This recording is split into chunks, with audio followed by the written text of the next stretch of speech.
बिस्मिल्लाहिर्रहमानिर्रहीम। Welcome back to barrister Kamran Ilyas law chamber. तो हमने अपना शुरू की हुई थी हमने सीरीज़ अपनी इनकम टैक्स ऑर्डिनेंस के ऊपर, जिसके ऊपर हमने काफ़ी टॉपिक्स के ऊपर अभी तक बात कर ली थी। तो आज का हमारा टॉपिक है जी ये कैपिटल गेंस के बारे में।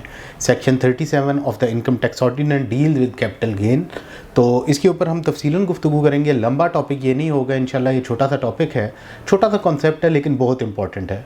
तो उम्मीद ये करूँगा कि आप ये आखिर तक देखेंगे व्लॉग और इंशाल्लाह आपको ये समझ भी आएगा और आप अपने क्वेश्चंस मुझसे पूछेंगे जिनके मैं आपको जवाब भी देने की कोशिश करूँगा। तो आप लोगों से यही रिक्वेस्ट है, प्लीज़ इस चैनल को सब्सक्राइब करें, बेल आइकन को प्रेस करें ताकि आइंदा आने वाली वीडियो का नोटिफिकेशन आप तक बर वक्त पहुँच सके। तो जी सेक्शन 37 है जो डील करता है कैपिटल गेंस के साथ। अब कैपिटल गेंस आपके तीन तरह के होते हैं। एक आपका होता है capital gain on capital assets, फिर उसके बाद होता है आपका capital gain on immovable property, और आपका तीसरा किस्म का कैपिटल गेन होता है capital gain on disposable of shares और सिक्योरिटीज़। तो सबसे पहले तो देखें, हम अगर कैपिटल एसेट की बात कर लेते हैं, क्योंकि पहली चीज़ डील ही यही करती है कि gain on the disposable of capital assets. तो ये आपकी सेक्शन है 37 सब सेक्शन 5 है, उसके अंदर इसके बारे में जिक्र किया गया है। इसके अंदर इसका फॉर्मूला बड़ा सिंपल सा है कि गेन आपका क्या होता है कि आपने एक चीज़ एक कीमत के ऊपर ख़रीदी और उसे आपने ज़्यादा कीमत के ऊपर बेच दिया, तो वो जो ज़्यादा कीमत है वो आपका गेन बन गया। तो फार्मूला क्या हो गया, gain is equal to A minus B हो गया। अब ए इसके अंदर क्या आ जाती है, ए आपकी कंसिडरेशन आ जाती है और बी आपकी कॉस्ट आ जाती है जिस कॉस्ट पे आपने ली थी। तो कंसिडरेशन क्या होती है, कंसिडरेशन देखें सिर्फ अमाउंट ऑफ मनी नहीं होती, इसके अंदर आपकी कोई और चीज़ भी कंसिडरेशन में हो सकती है। जैसे कि आपको उसके मुतबादल तौर पे और कोई चीज़ कंसिडरेशन में मिल गई है तो उसे आप कंसिडरेशन ही कंसिडर करेंगे, लेकिन उसे आप मनी में किस तरह लेके आएंगे, उसकी फेयर मार्केट वैल्यू देखी जाएगी और उससे फिर आप कैलकुलेट करेंगे कि आपका गेन क्या हुआ है। तो इसके अंदर जो 37 सब सेक्शन 5 है वो ये कहती है कि capital assets mean properties of any kind held by person whether or not connected with a business but does not include, कि इसके अंदर चीज़ें कौन कौन सी इंक्लूड है। सबसे पहले तो ये वो प्रॉपर्टी है जो कि हेल्ड बाय अ पर्सन है, बेशक वो बिज़नेस के साथ कनेक्टेड है या बिज़नेस के साथ कनेक्टेड नहीं है, वो जो हेल्ड है वो आपकी आ गई कैपिटल एसेट आ गया। लेकिन आपकी इसमें इंक्लूड कौन सी चीज़ें नहीं होती कि कोई भी आपका स्टॉक इन ट्रेड है, उसके बाद आपकी any property with respect to which person is entitled to a depreciation deducted under section 22, उसके बाद any movable property excluding capital asset specified in sub section 5 of section 38 held for personal use by the person or any member of the person family dependent on the person. तीन type के जो आपके assets हैं they are not included in capital assets. इसके अंदर बाकी तमाम चीज़ें आपकी इंक्लूडेड होती हैं आपकी कैपिटल एसेट्स के अंदर। और देखें इसके अंदर हम एग्जांपल ले लेते हैं कि जैसे आपकी कुछ वैल्यूएबल चीज़ें होती हैं, जैसे कि कोई पेंटिंग हो गई, कोई स्कल्पचर हो गया, जो कि मतलब वैल्यूएबल चीज़ें, ये आपके कैपिटल एसेट्स होते हैं, ठीक है।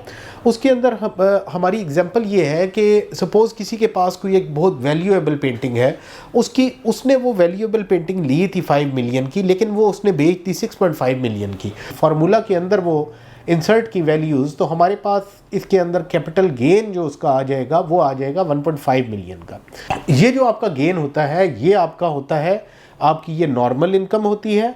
और उसके बाद देखें, अगर सपोज़ मैं ये एग्जांपल लेता हूँ कि कोई बंदा है उसके पास ये गेन तो आ गया कि उसके पास कोई एसेट था वो उसने बेच दिया, लेकिन he is also a salaried person. तो उस केस में क्या होगा कि उसकी जो इनकम सैलरी से आ रही है वो भी इसके साथ ऐड हो जाएगी, वो सैलरी के हेड में ऐड हो जाएगी, ये आपकी कैपिटल गेन के हेड में ऐड हो जाएगी, वो दोनों साथ इकट्ठी हो के फिर उसके बाद आपकी टैक्स की डिडक्शन होगी। अब इसके अंदर हमारे पास ये एक इम्पॉर्टेंट सवाल आ जाता है कि हम उसके ऊपर रेट ऑफ टैक्स कौन सा अप्लाई करेंगे। रेट ऑफ टैक्स अप्लाई करने के लिए जैसे कि हमें पता है कि अगर आपकी इनकम 75% से ज़्यादा वो अगर सैलरी से आ रही है तो फिर तो आप एक सैलरीड पर्सन है और आपके ऊपर सैलरीड पर्सन वाला टेबल अप्लाई होगा। लेकिन अगर आपकी इनकम वो 75% से कम सैलरी से आ रही है तो फिर आपके ऊपर वो वाला टेबल अप्लाई नहीं होगा।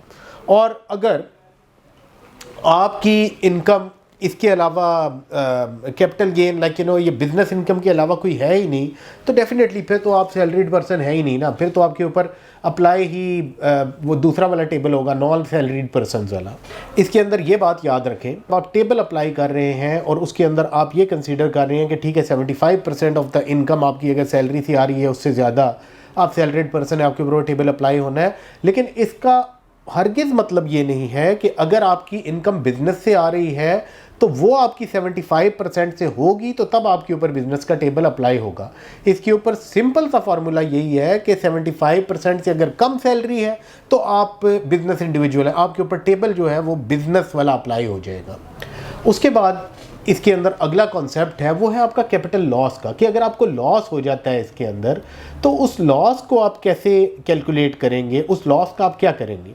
सपोज़ कि आपने पेंटिंग तो ली थी आपने 5 मिलियन की, लेकिन वो आपने बेच दी 4.5 मिलियन की। अब इसके अंदर आपको 0.5 मिलियन का लॉस हो गया। लेकिन होगा ये कि अगर आपके पास और भी कोई एसेट है वो भी आपने बेचा है तो फिर देखा जाएगा कि क्या ये लॉस वहाँ से एडजस्ट हो सकता है। लेकिन अगर आपका लॉस एडजस्ट नहीं हो रहा तो देन ये लॉस आपका कैरी फॉरवर्ड करेगा नेक्स्ट ईयर में, उधर आपका ये एडजस्ट करने की कोशिश की जाएगी, उसके अगर उधर भी एडजस्ट नहीं होता तो फिर उससे नेक्स्ट ईयर में, और ये करता जाएगा 7वें साल तक। जब आप 7वें साल में पहुंच जाएंगे तो आपका ये लॉस एक्सपायर हो जाएगा, ये फर्स्ट ईयर का लॉस एक्सपायर हो जाएगा, लेकिन आपका 7 साल तक ये फर्दर कैरी फॉरवर्ड हो सकता है।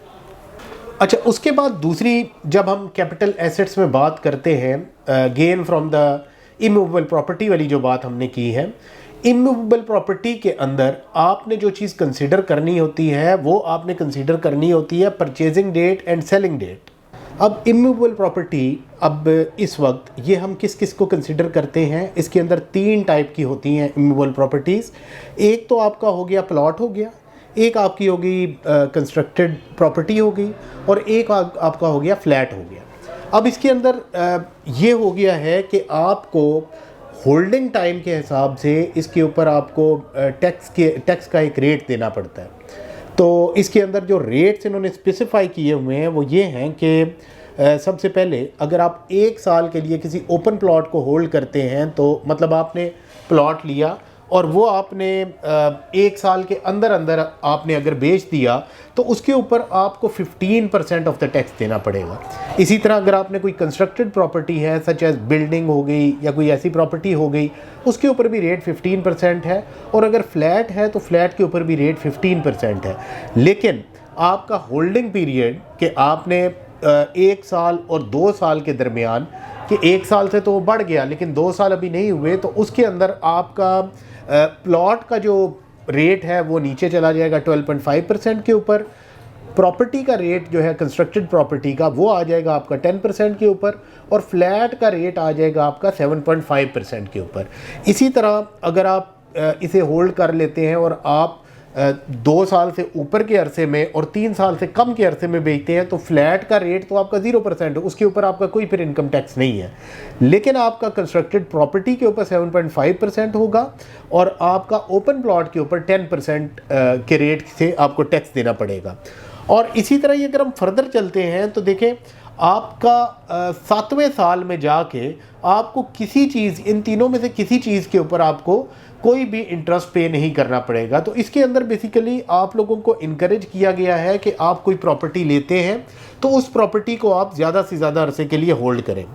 अच्छा, इसके बाद जो कैपिटल गेन के अंदर आखिरी जो चीज़ है हमारी, वो है कि आपका डिस्पोजल ऑफ सिक्योरिटीज़ के ऊपर कैपिटल गेन किस तरह होगा। देखिए, अभी तक हमने बात डिस्पोजल की बात मुझे शुरू में करनी चाहिए थी, लेकिन मैं अभी आपको बता देता हूँ। डिस्पोजल का मतलब ये होता है according to income tax ordinance कि जो चीज़ अब आपके पास मौजूद नहीं है, लाइक आपने वो बेच दी है, आपने किसी को दे दी है, या वो चीज़ ख़त्म हो गई है, तो वो डिस्पोज ऑफ वो डिस्पोजल हो गया उसका। जैसे कि अगर आपको कोई चीज़ मिल जाती है थ्रू इनहेरिटेंस, तो वो भी जिसने इनहेरिट की है उसका वो डिस्पोजल हो गया है, लेकिन आपके पास वो चीज़ ऐड ऑन हो गई। तो capital gain on disposal of securities, जो कि हमारा कैपिटल गेन्स के अंदर आखिरी टाइप है, उसके अंदर बात ये है कि आपकी सिक्योरिटी हो गई, शेयर्स हो गए, कि अगर आपने कोई शेयर्स लिए हुए हैं और उन शेयर्स को आप एक टाइम पीरियड के बाद बेचते हैं तो उसके ऊपर आपकी टैक्स की कंप्यूटेशन कैसे होगी। गेन के ऊपर ही टैक्स की कंप्यूटेशन होगी और उसके ऊपर भी परसेंटेज प्रोवाइड की गई है कि अगर आप उसके अंदर होल्डिंग पीरियड आपका होता है 1 साल से कम का अरसा है तो आपको 15% उसके ऊपर पे करना पड़ेगा गेन के ऊपर। अगर आपका होल्डिंग पीरियड 1 साल से बढ़ जाता है लेकिन 2 साल से नीचे रहता है तो 12.5%। इसी तरह अगर होल्डिंग पीरियड आपका 2 साल से बढ़ जाता है लेकिन 3 साल से नीचे रहता है तो 10%। और ये आपका 7वें साल में जाके इसका होल्डिंग पीरियड जो है वो 0% हो जाएगा। तो इसके अंदर भी बात होल्डिंग की ही है कि आप कितने अरसे तक इस प्रॉपर्टी को होल्ड कर सकते हैं। ये था हमारा कैपिटल गेन्स का कॉन्सेप्ट, जो कि इतना ज़्यादा कॉम्प्लिकेटेड नहीं है। इसके अंदर सिर्फ ये 2 टेबल्स हैं जो कि हमें पता होने चाहिए और ये प्रोवाइडेड हैं, उधर से देख के हम इन्हें कैलकुलेट कर सकते हैं। तो उम्मीद है कि आपको ये लेक्चर समझ आ गया होगा। इंशाल्लाह बहुत जल्दी मिलते हैं आपके साथ एक नए लेक्चर के साथ। Thank you.